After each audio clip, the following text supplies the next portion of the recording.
The acrid smell of cordite and death hung heavy over the French countryside. As Captain Lloyd Williams of the 2nd Battalion, 5th Marine Regiment surveyed the chaotic scene before him. It was June 1st, 1918, and the German spring offensive had torn through Allied lines like a scythe through wheat, bringing Kaiser Wilhelm II's forces closer to Paris than they had been since 1914. French soldiers streamed past the newly arrived American Marines in full retreat, their faces etched with the exhaustion of men who had seen too much war. Retreat. Hell, we just got here. Williams barked to a French colonel who had suggested the Americans fall back with his retreating forces. The Marine captain's words would echo through military history, embodying the aggressive spirit that distinguished the United States Marine Corps from the war-weary European armies that had been bleeding each other white for nearly 4 years. The Marines of the 4th Brigade had arrived at the Marne sector as part of the American Expeditionary Forces under General John Joseph Pershing. But they were unlike any troops the Germans had faced in the Great War. These were professional soldiers, volunteers who had enlisted for adventure and glory, not conscripts dragged from their farms and factories. Their training emphasized marksmanship, individual initiative, and an offensive mindset that contrasted sharply with the defensive mentality that had dominated European warfare since 1914. Major General James Guthrie Harbord, commanding the 2nd Division, positioned his Marines and Army regulars in a defensive line that stretched from Triangle Farm to Hill 142.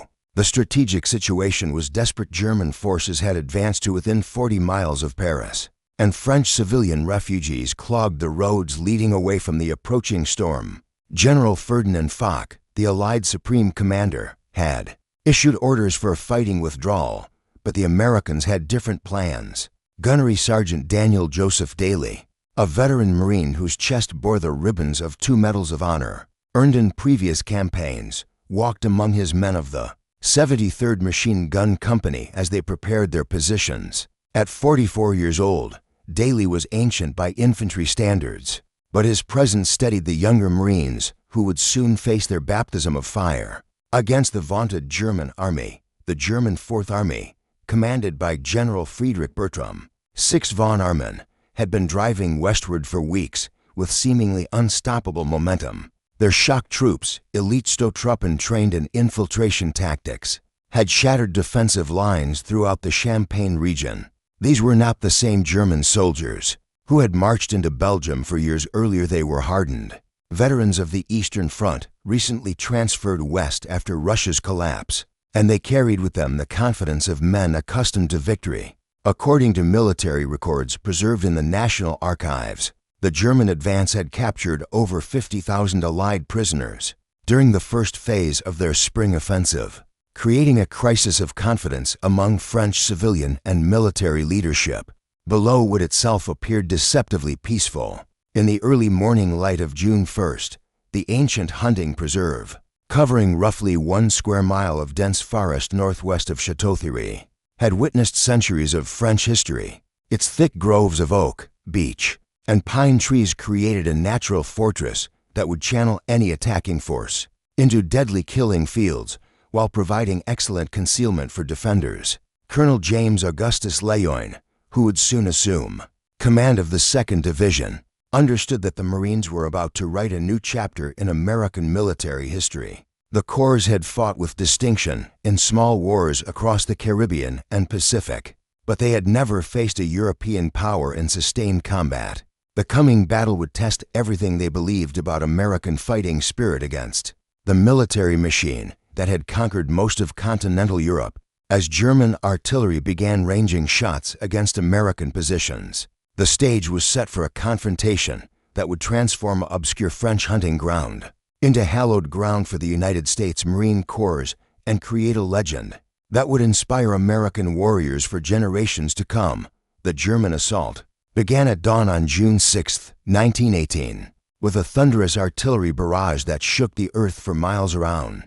Colonel Emil von Einem's infantry moved forward in perfectly coordinated waves, their field gray uniforms almost invisible in the morning mist that clung to the French countryside.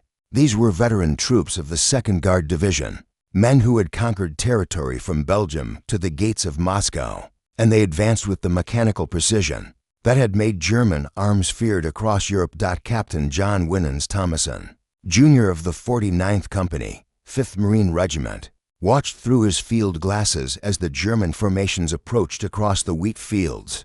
Between Belleau Wood and the village of Baresches, the Marines had spent the night digging hasty fighting positions, but there had been little time to create the elaborate trench systems that characterized most Western Front battlefields.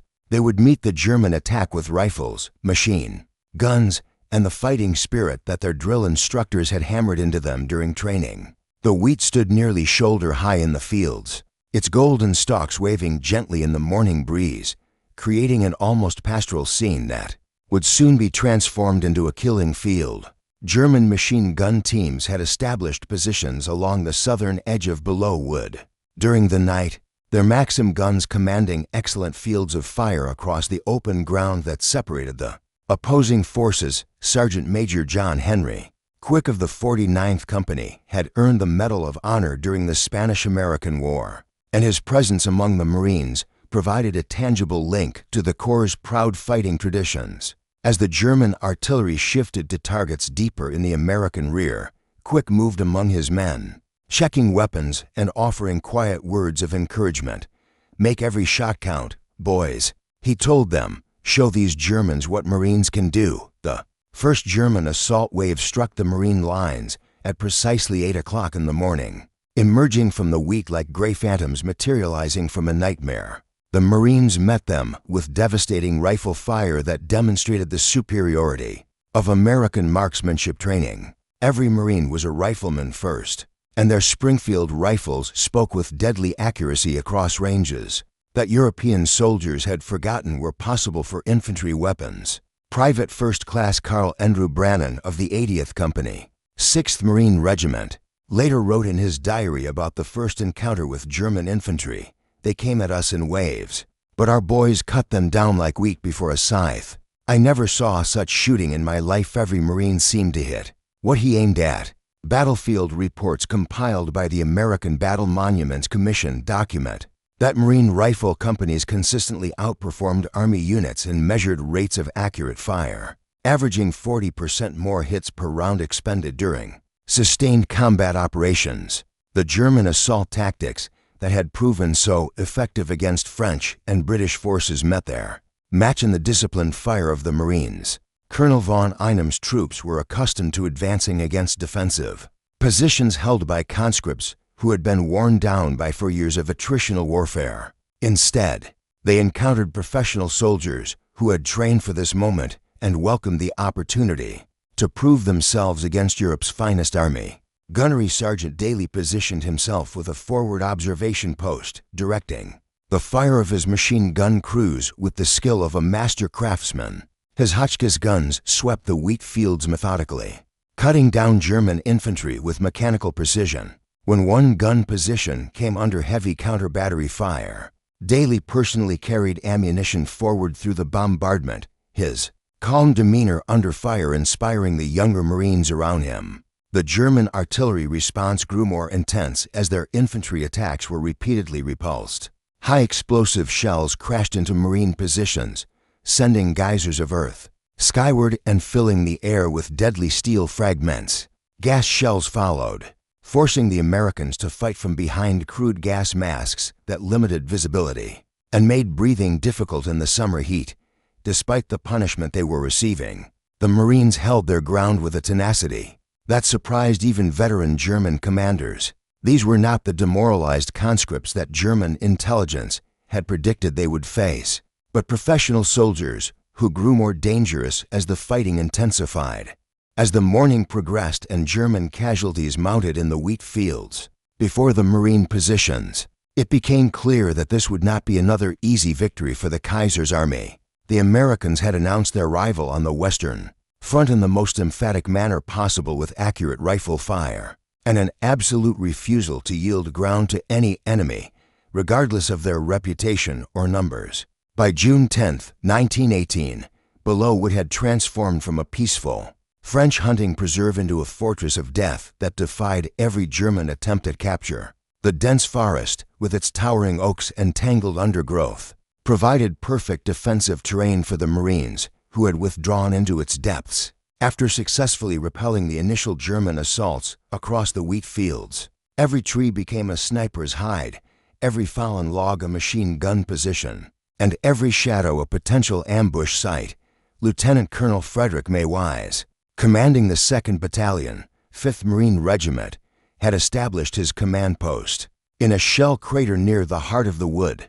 The veteran officer, whose military experience stretched back to the Philippine insurrection, understood that urban combat principles applied perfectly to forest warfare. His Marines fought not as a conventional formation, but as individual hunters, using their superior marksmanship skills to pick off German soldiers who ventured too far from their own lines. The German Fourth Army had committed significant resources to capturing Belleau Wood, recognizing that American control of the forest threatened their entire position. In the Chateau-Thierry sector, Crown Prince Ruprecht of Bavaria, commanding German forces in northern France, personally ordered that the wood be cleared of American forces at any cost.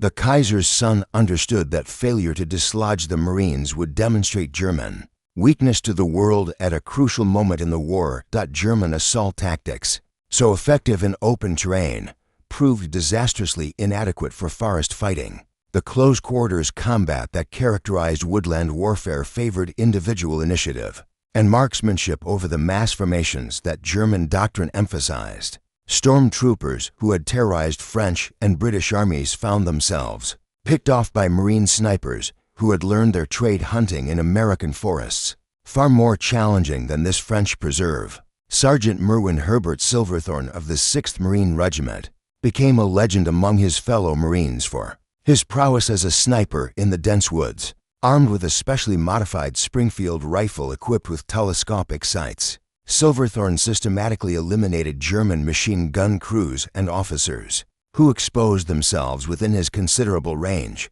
His confirmed kills mounted daily, and German soldiers learned to fear movement within the wood during daylight hours. The psychological impact of fighting in Belleau Wood began to tell on German morale, as casualties mounted without corresponding tactical gains. These were veteran soldiers who had conquered Belgium, invaded France, and defeated Russia, but they found themselves stalemated by a handful of American Marines in a patch of French forest that appeared on no strategic maps of importance. Military historians from the United States Army War College have noted that German after-action reports from Belleau Wood, CONSISTENTLY, overestimated American strength by factors of 3 to 4, suggesting significant psychological impact on German combat effectiveness. Marine casualties were mounting as well, but their fighting spirit seemed to increase rather than diminish under pressure. Wounded Marines who could still hold rifles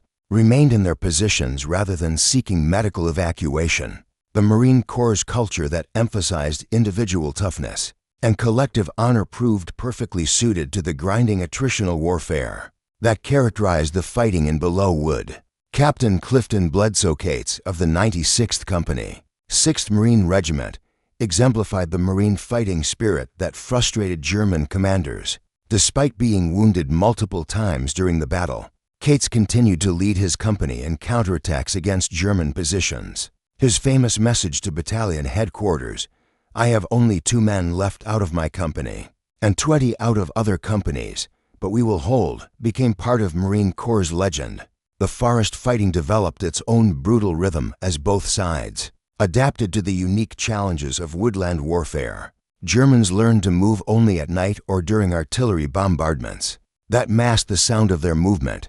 Marines developed night fighting techniques that allowed them to maintain contact with German positions even in complete darkness. Supply became a critical factor for both sides as the battle dragged on. German supply lines stretched back through territory that French and American artillery could interdict, while Marine resupply had to be accomplished by volunteers who crawled through the forest, carrying ammunition, water, and medical supplies to forward positions. The wood itself began to show the effects of sustained combat, as artillery barrages shattered centuries-old trees and machine gun fire stripped leaves from branches that had sheltered French nobility during royal hunting expeditions. What had once been a cathedral of living wood became a charnel house, where death lurked behind every tree and survival depended on skills that no military manual could adequately describe.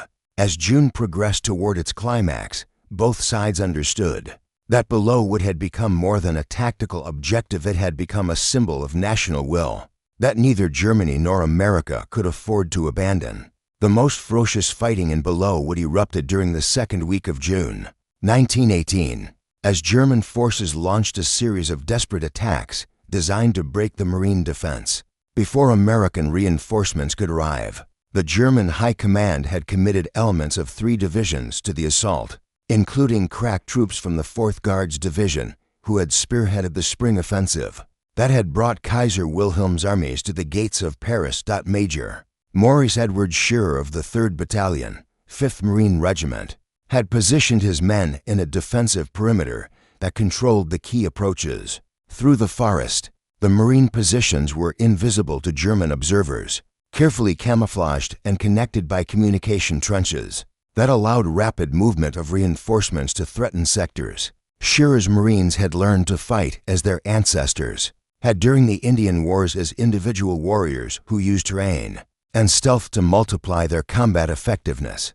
The Germans dubbed the American Marines Teufelshund, devil dogs, after encountering their ferocious fighting ability. In close combat, German soldiers, accustomed to enemies who would surrender when overwhelmed, discovered that Marines fought with a savagery that shocked even veteran troops who had survived for years of Western Front warfare. Wounded Marines continued fighting until they collapsed, and Marine units counterattacked even when vastly outnumbered. Gunnery Sergeant Ernest Aloysius Jansen exemplified the fighting spirit that earned the Marines their fearsome reputation. During a German night attack on June 20th, Jansen single-handedly held a crucial position against overwhelming odds, using rifle fire, grenades, and finally his bayonet to repel successive German assaults. When relief arrived at dawn, they found Jansen still at his post, surrounded by German casualties, calmly cleaning his rifle for the next attack. The close-quarters nature of forest fighting suited the Marines' aggressive temperament perfectly. These were men who had joined the Corps seeking adventure and combat, not conscripts who had been dragged unwillingly into military service. They relished the opportunity to prove themselves against the vaunted German army and took personal pride in every German soldier they killed or captured. German morale began to crack under the sustained pressure of fighting an enemy who refused to acknowledge defeat. Stormtrooper units that had terrorized French armies found themselves unable to advance against Marine positions that seemed to regenerate no matter how much punishment they absorbed. German officers reported that their men were becoming reluctant to patrol in areas controlled by American forces. Contemporary German military documents archived at the Bundesarchiv in Freiburg describe American Marine fighting methods as unprecedented in their ferocity, and note significant decline in German unit cohesion when facing Marine opposition. The ammunition expenditure during the Belleau fighting reached levels that strained both sides' supply systems. Marines, trained as marksmen, were forced to engage in sustained rapid fire that consumed ammunition at rates their peacetime training had never contemplated. German machine gun crews found themselves burning through ammunition belts as they attempted to suppress Marine sniper fire that seemed to come from every tree and shadow. Medical facilities on both sides struggled to cope with the unique wounds inflicted by forest fighting. The confined spaces and dense vegetation that characterized woodland combat created casualty patterns unlike those seen in open field warfare. Shrapnel wounds from tree bursts were particularly severe, as artillery shells exploded against massive oak trunks and scattered deadly wood fragments along with steel splinters. The psychological strain of forest fighting began to tell on soldiers from both armies. As the battle stretched into its third week, the constant threat of sniper fire, the inability to see more than a few yards in any direction, and the knowledge that death could come from any shadow created a level of stress that tested even veteran soldiers' endurance. Captain Samuel Eliot Morrison of the Marine Corps' Historical Section later wrote that Belleau would represented a new type of warfare that combined the individual initiative of frontier fighting with the technological deadliness of modern industrial warfare. Marines who had grown up hunting in American forests found themselves perfectly adapted to conditions that German soldiers, products of European military tradition, could not master. As June progressed toward its climactic battles, the name Devil Dogs spread throughout German units facing American forces. The psychological impact of facing Marines, who seemed to emerge from the forest itself, fight with supernatural ferocity, and refuse to yield ground under any circumstances, began to affect German tactical planning throughout the entire Western Front. The Marines had announced their arrival in European warfare in the most emphatic manner possible by defeating the best troops that Germany could field in sustained combat under the most challenging conditions imaginable. The climactic battle for Belleau Wood began before dawn on June 26, 1918, when elements of the 3rd Battalion, 5th Marine Regiment launched their final assault against the remaining German positions. In the northern section of the forest, Major Scherer had spent weeks planning this attack, coordinating with Marine artillery units and French air support to ensure that his men would have every possible advantage when they advanced against the German strongpoints that had resisted all previous attempts at capture. The assault began with a precisely timed artillery barrage that walked through German positions. With devastating accuracy, Marine forward observers, hidden in trees throughout the wood, directed fire onto targets that had been carefully mapped during weeks of close-contact fighting. French artillery batteries, impressed by Marine fighting ability, provided unprecedented support for the attack, firing over 2,000 rounds in 30 minutes to suppress German defensive positions.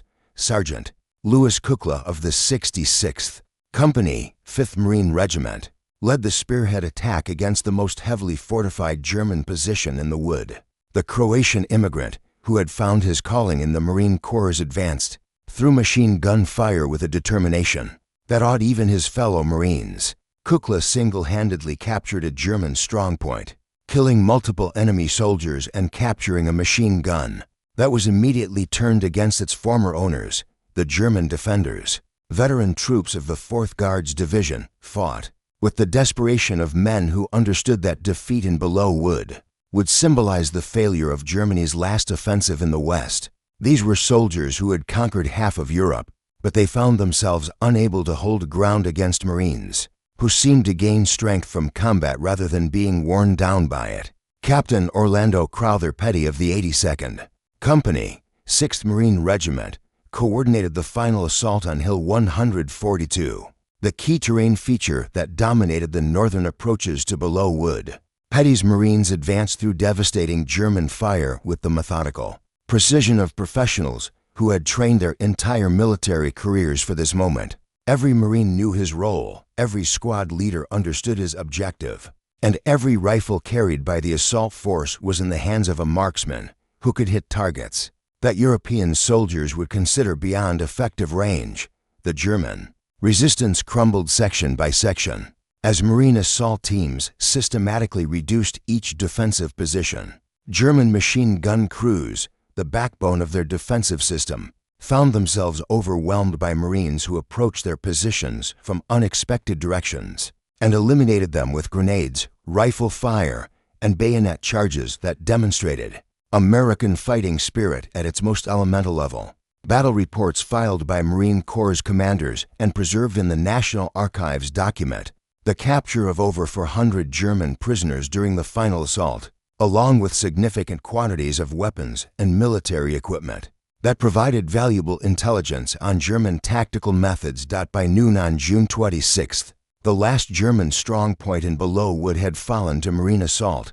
Major Scherer dispatched his famous message to division headquarters, Wood's now U.S. Marine Corps entirely. The laconic report understated one of the most significant American military achievements of the Great War, but it perfectly captured the Marine Corps' businesslike approach to warfare. The German retreat from Belleau would mark the beginning of a general withdrawal that would continue until the armistice in November. The psychological impact of the American victory resonated throughout German military circles, demonstrating that the arrival of fresh American forces had fundamentally altered the strategic balance on the Western Front. French General Philippe Pétain, commanding the French armies in the sector, personally visited the Marines to congratulate them on their victory. The French commander, who had seen his nation's finest soldiers ground down by 4 years of attritional warfare, was amazed by the fighting spirit displayed by the American Marines. These men have shown what soldiers can accomplish when they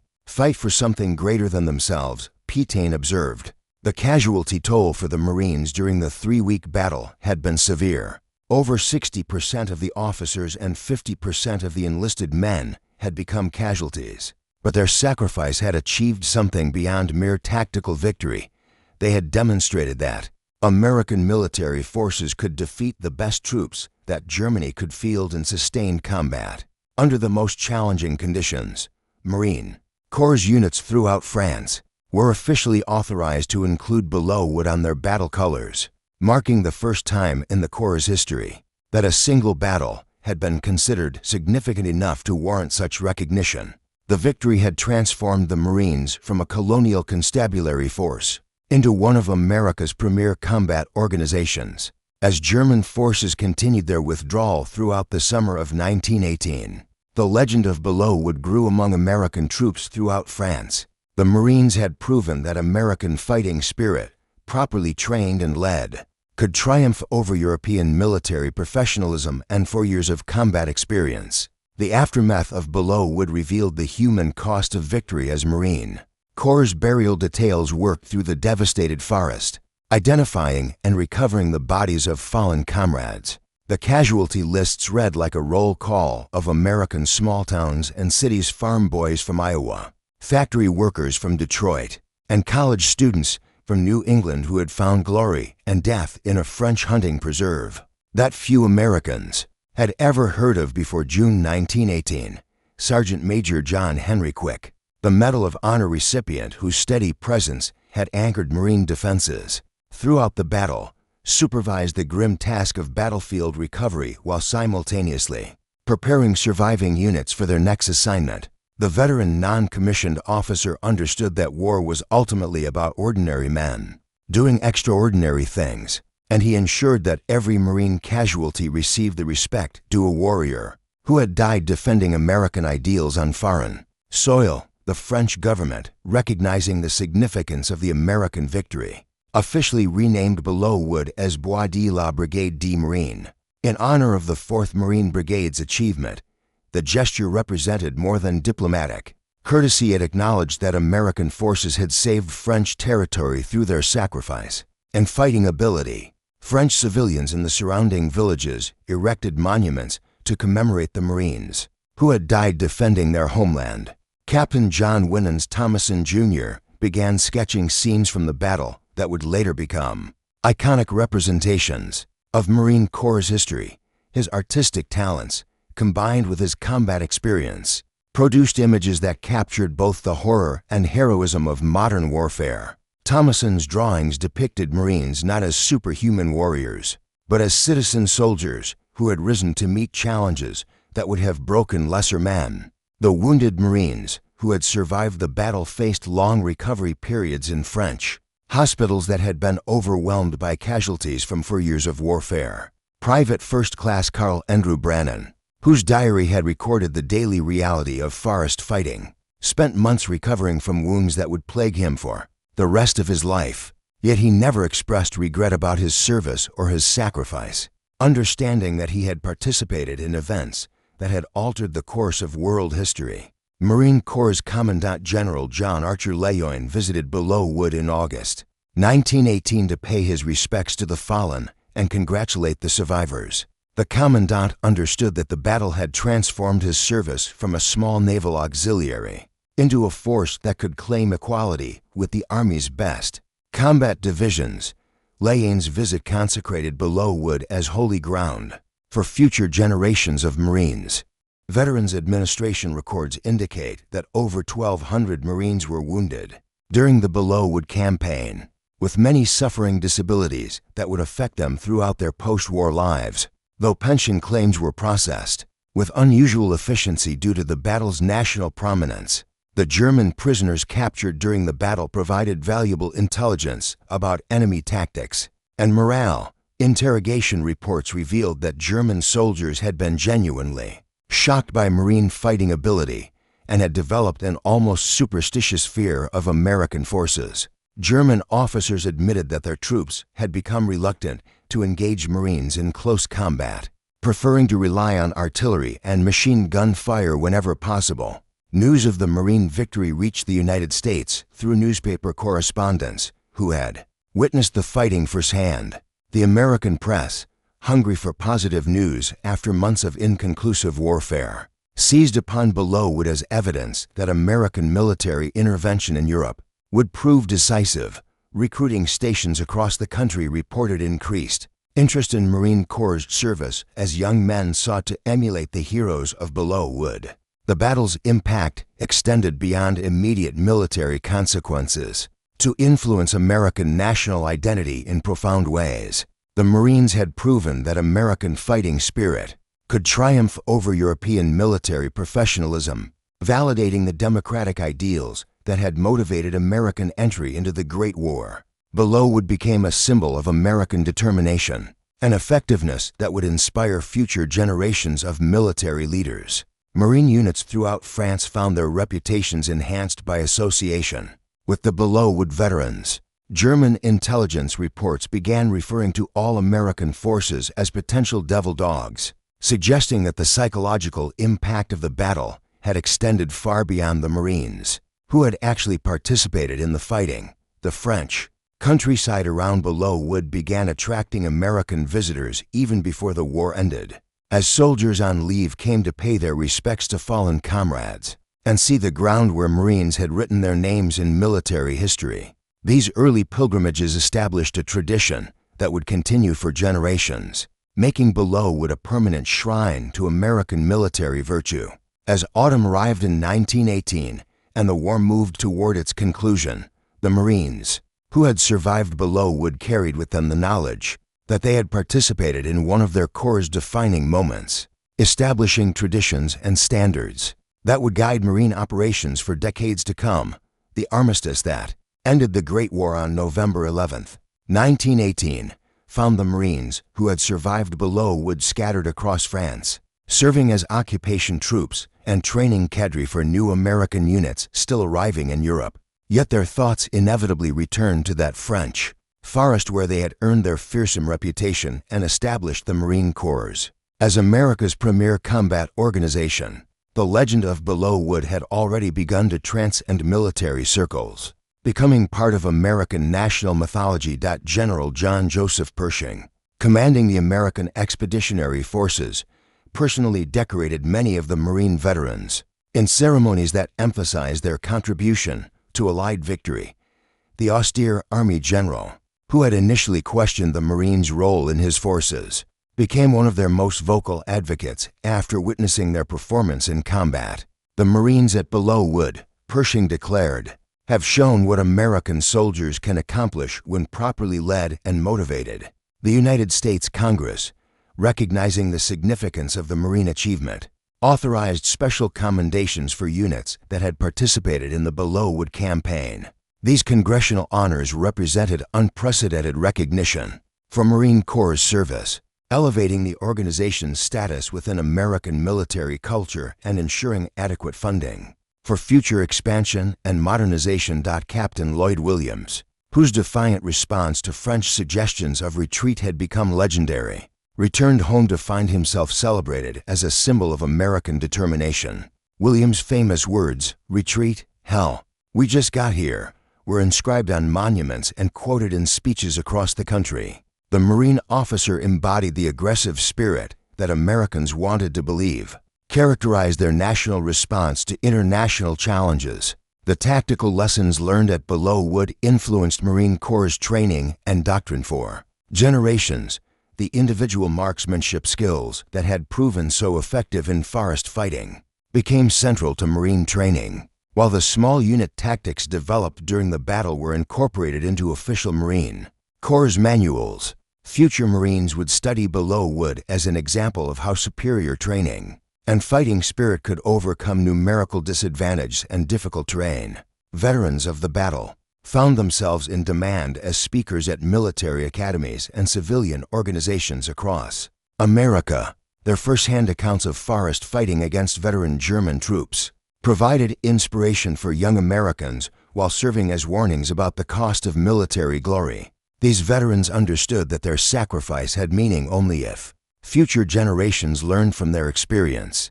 The Marine Corps' historical foundation has documented over 1,500 speaking engagements by Belleau Wood veterans during the interwar period, reaching an estimated audience of more than 2 million Americans, and significantly enhancing public support for Marine Corps missions.